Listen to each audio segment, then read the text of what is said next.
Act 1, Scene 1, time, the present, place, a television studio. At center stage is a table and 2 chairs.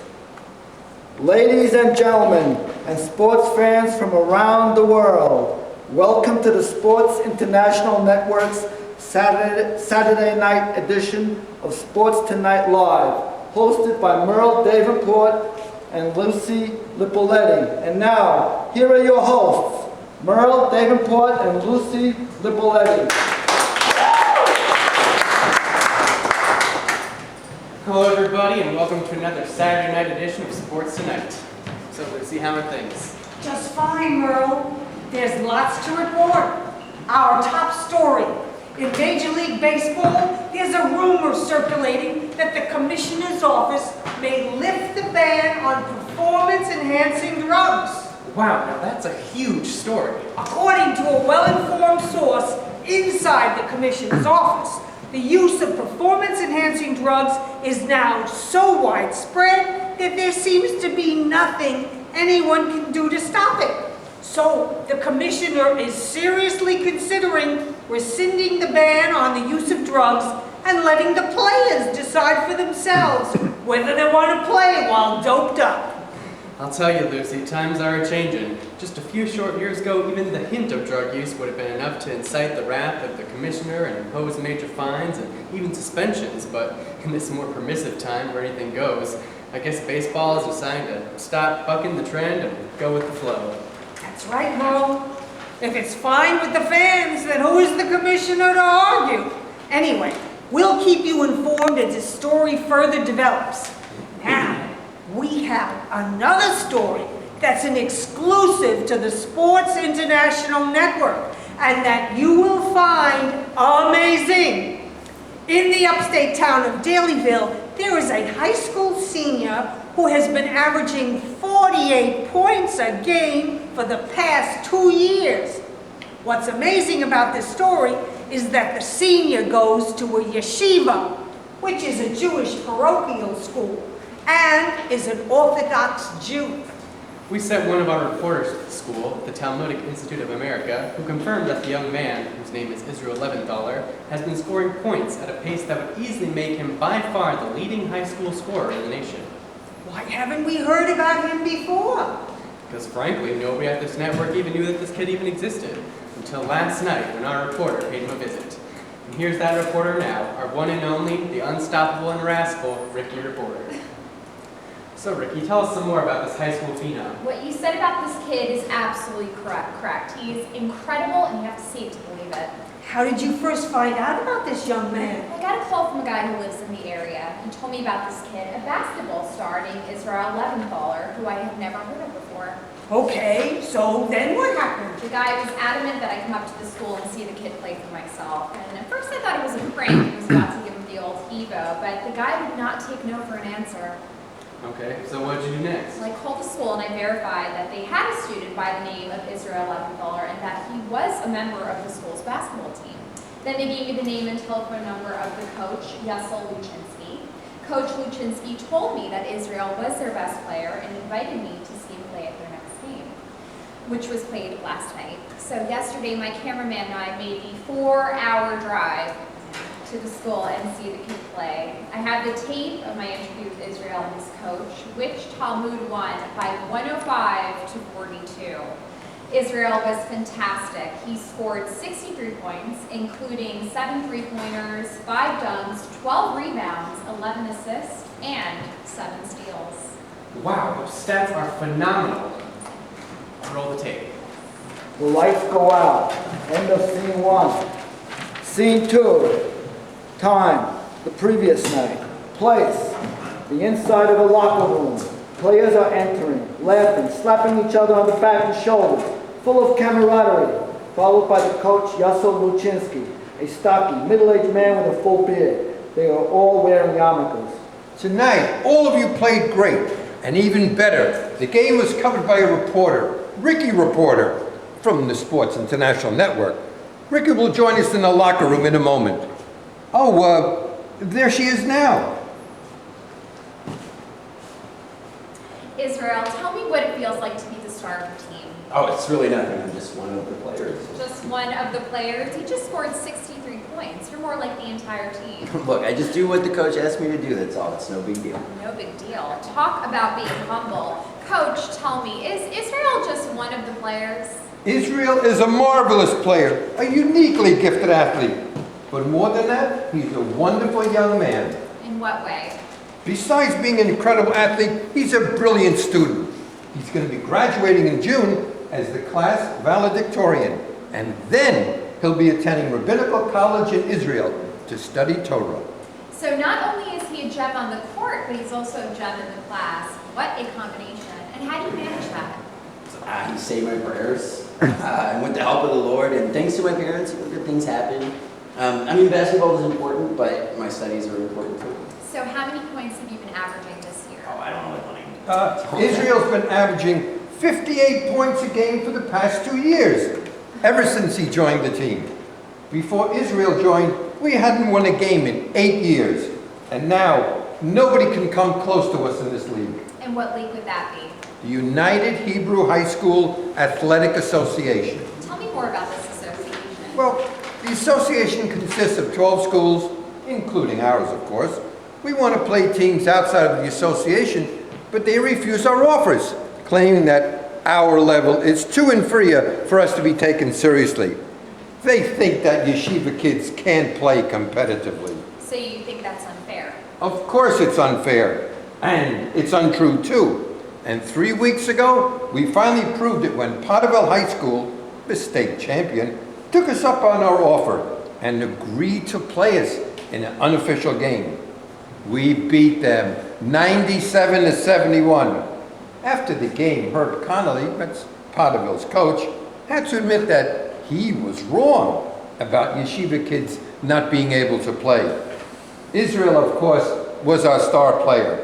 He scored 47 points and was simply amazing. Seems like your coach is also your number one fan. He's been almost like a father to me. So have you thought about what you plan to do after you graduate from high school? Well, I've been thinking about going to college in Israel. Oh, why in Israel? Because that's where the best Talmudic studies programs are located.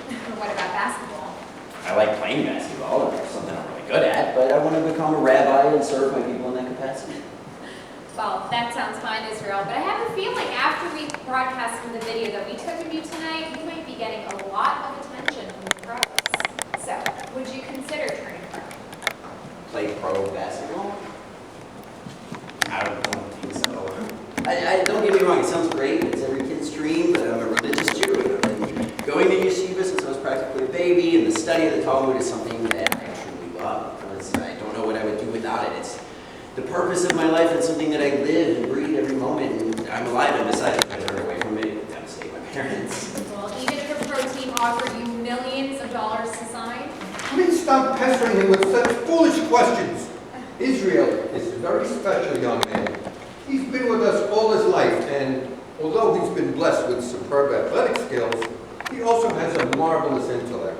And as an Orthodox Jew, his first responsibility is to his community, a principle that Israel understands and treasures. well, ladies and gentlemen, you heard it here first. The young man who may be the best high school basketball player in the United States would forego a chance to play in the pros and make millions of dollars in order to pursue a career as a rabbi. However, I have a feeling that we'll be hearing more about Israel Leventhaler, and we'll be bringing you more reports about this special young man as the story develops. End of scene 2. Scene 3. Time, a month later. It's Friday, 7 p.m. The sun has almost set, marking the start of the Sabbath. Place, the living room in Israel's home. Sitting in the room are Israel's parents, Maya and Rivka Leventhaler. Both are middle-aged and dressed in the style of Orthodox Hasidic Jews. Israel is beginning to worry me.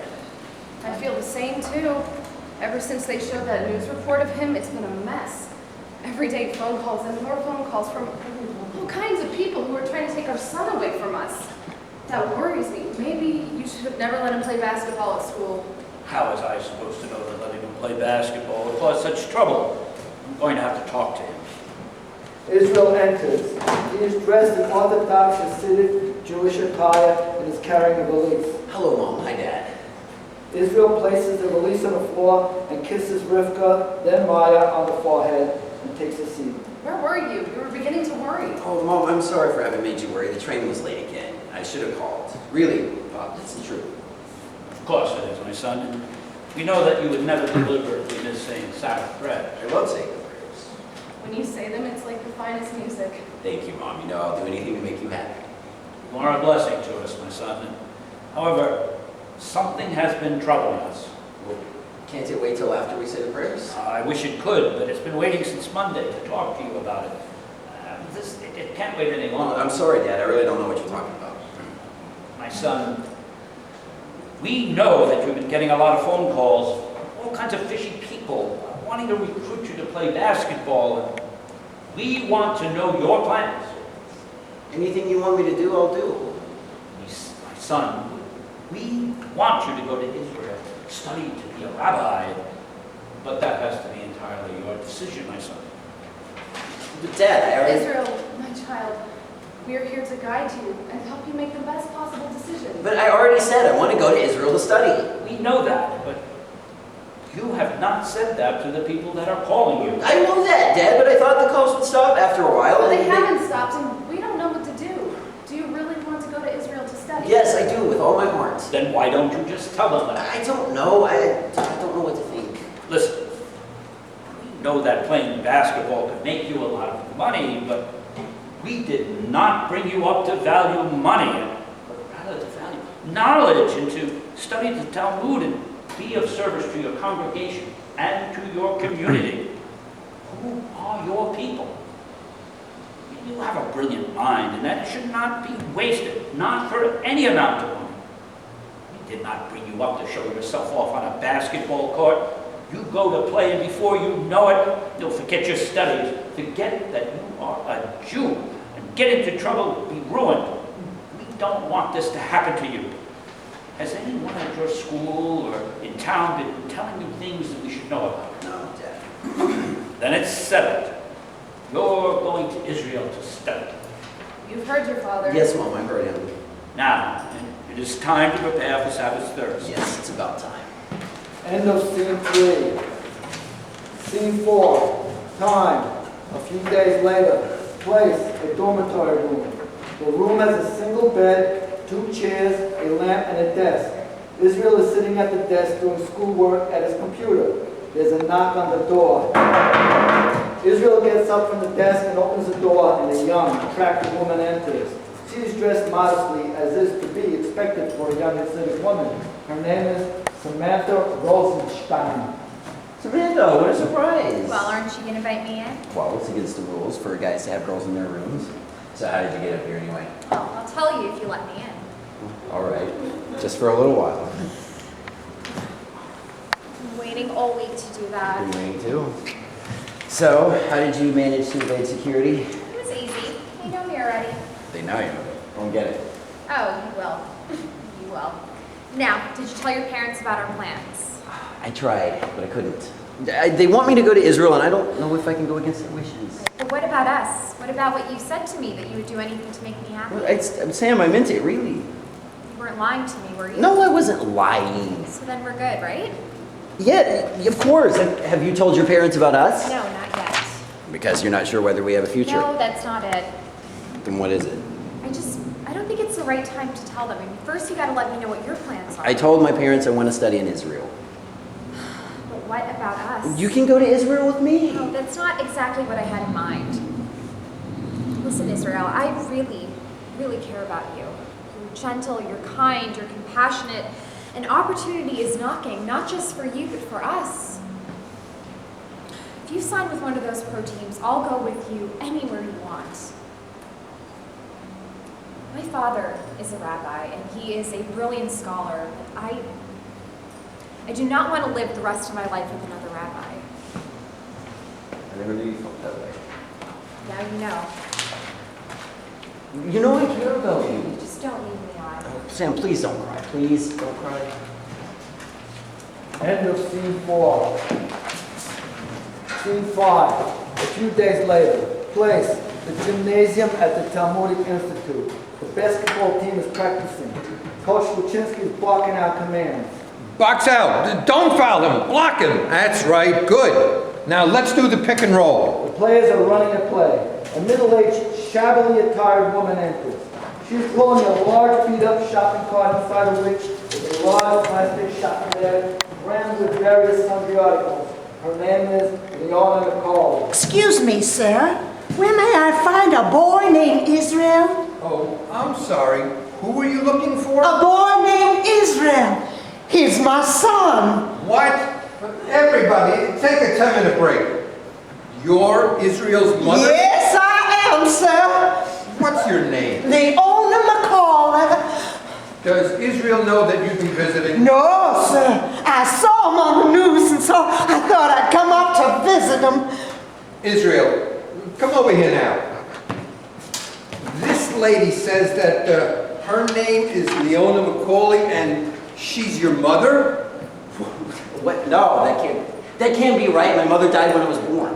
That's not right, young man. You are my son. Have you ever seen this woman before? No, I haven't. I have no idea what she's talking about. I think you ought to leave right now before I call security. I'm no criminal. I'm a boy's mother. You're a bag lady, that's all you are. Wrong. I repeat, I am your mother, and I can prove it. Well, son, you got 2 birthmarks on the backside of your right knee. She's right. Oh, my, what am I going to do? I thought you were dead. Listen, madam, Israel's going to need time to sort all this out. Is there any way he can reach you? I'll be staying tonight at the woman's shelter in town, but I'll be back again tomorrow. Don't you worry about that. Don't worry. You say you waltz into my life and then you say don't worry? You have no cause to talk to your mother like that. No, I already have a mother, so get out of here. I don't want to see you ever here, ever again. Tomorrow or ever, okay? Leona grabs her shopping cart, slowly turns and begins to walk away as the lights go out. End of scene 5. Scene 6, time, later in the evening. Place, the living room of the Leventhal home. Maya's reading a newspaper and Rivka is knitting. Israel enters carrying a valise, which he slams on the floor. Israel, we weren't expecting you until tomorrow. You seem upset, my son. Am I your son? Of course you are. What's gotten into you? How could you do this to me? Do what? What are you talking about? You lied to me. You told me my mother was dead. She is dead. Then why did I speak with her today? Israel, please tell us what is going on with A you. woman showed up at the gym today and told me she was my mother. And you believed her? At first, no, but then she proved it. How did she prove it? She knew I had those 2 birthmarks on the back of my right knee. That's how. How could she have known that? Oh my. Listen, son, let me tell you something. I'm listening. You know, we adopted you right after you were born. Your mother was an unmarried teenage drug addict living in a shelter in Brooklyn. And we could not have children of our own. So we adopted you. Your mother signed over all her parental rights to us and agreed never have any contact with you again. As far as we was concerned, she was dead to you, and she remains dead to this day. Do you understand? Well, she's alive now, and now I'm all confused. You told me she was dead. What could that be?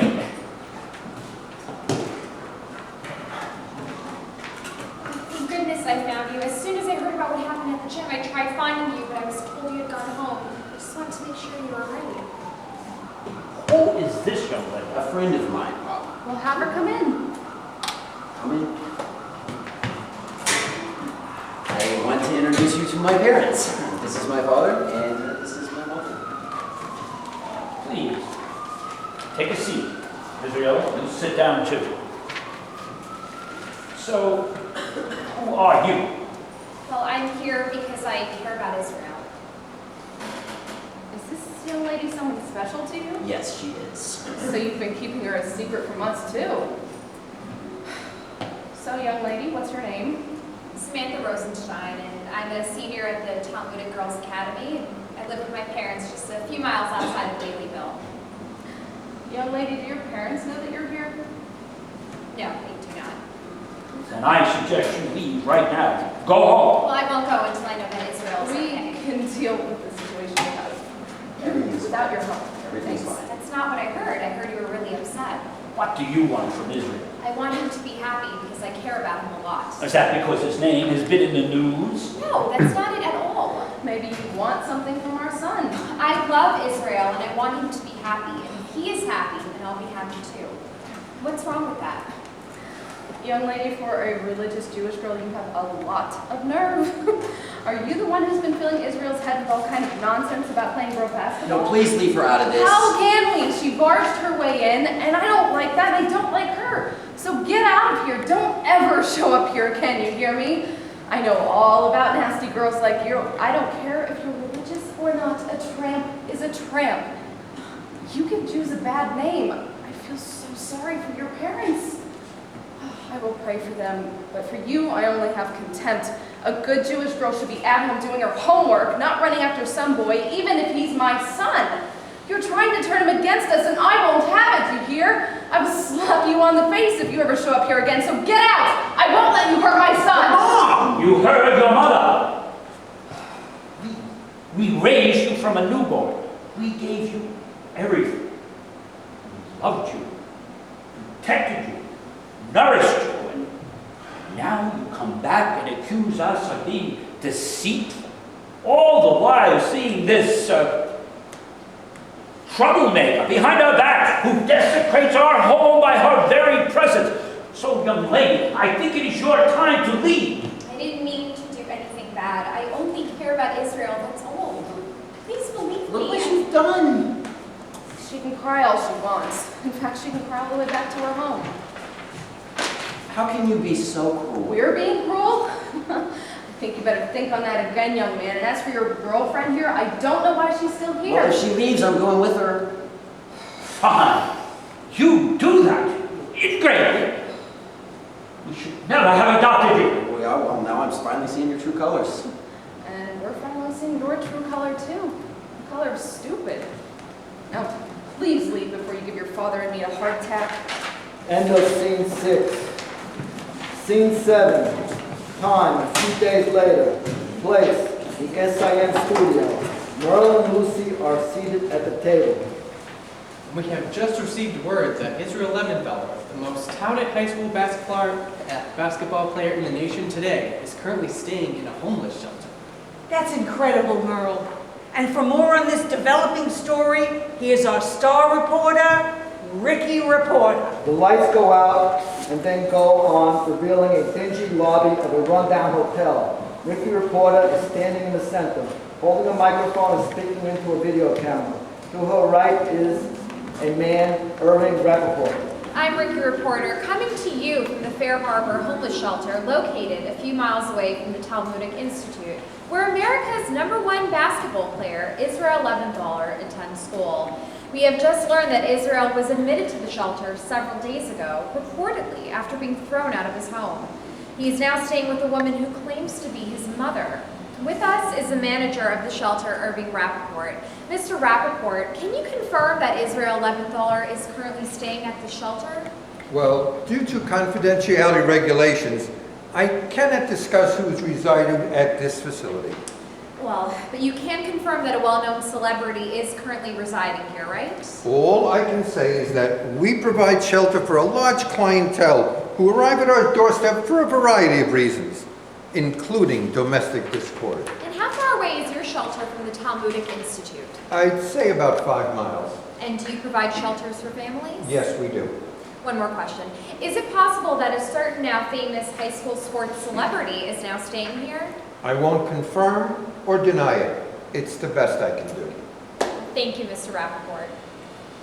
I've just been speaking with Irving Rappaport, the manager of the Fair Harbor Homeless Shelter, where high school basketball star Israel Leventhaler is said to be temporarily residing.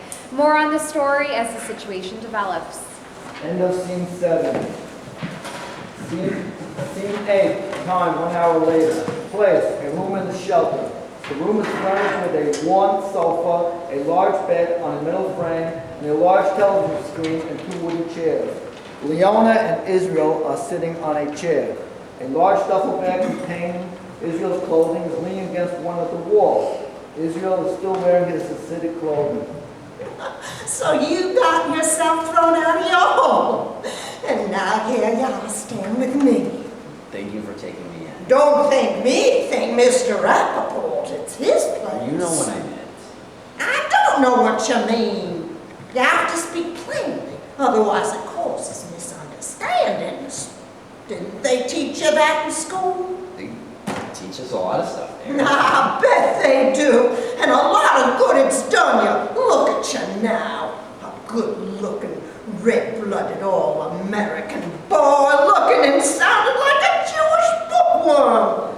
I should have never listened to that social worker and given you up for adoption. But I didn't know any better at the time. And besides, I was alone and had no money. So off you went.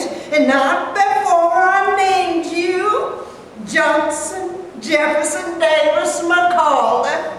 That is your real name, not Israel Emmenthaler. You are a son of the South, descended from heroes who fought for a cause and lost. Do you understand, Johnny? But I've been brought up as a Jew. I know that. But that's all window dressing now, yeah? You're not a Jew. You're a Christian. After you was born, I had you baptized right in the hospital by the hospital chaplain. So I declared you Christian. Now, let's go over this again. What's your name? Johnny. Johnny what? Johnny McCall. That's right. And who's your mother? You are. Right again. When I saw that news report about you, I was so proud of you. Oh, I was ready to burst, and here we are now together. Who's my father? I don't want to talk about him, however. He's one of the reasons why I had to give you up the bone. But what's past is past. Okay, sorry I asked. You should also be sorry for the way you talked to me in front of your coach when I visited you at the gym. It's no way to talk to your mother. I was shocked. I didn't know what to think. Okay. But don't let it happen again. Now, I want you to play basketball and be a star. What about my studies? What about? But I told my parents. I'm your parent. Get that through your head. And you are my son. Period. And starting right now, you are no longer to consider yourself Jewish. But I am. Do you understand? I am Jewish. You weren't listening. I told you what you are. But no one's ever told me I wasn't Jewish. That's because nobody was around to tell you the I truth. don't know what to think. What's there to think about? I'm your mother, and I know what's best for you. Book learning is fine, but it doesn't put food on the table. For that you need money. And the more money you have, the better. I know that from being on the street. Who is it? It's me, Irving. What do you want? There's a girl who wants to see your son. Is she a reporter? No, at least I don't think so. I didn't ask. Well, find out who she is, and if she ain't a reporter, show her in. How come you don't want me to talk to reporters? Because we ain't about to give them a story for nothing. Let them wait. In due time, they'll be willing to pay through the nose. No sense dishing out food for nothing if they're willing to pay. Come in. Who's this young lady? She said she's Israel's friend.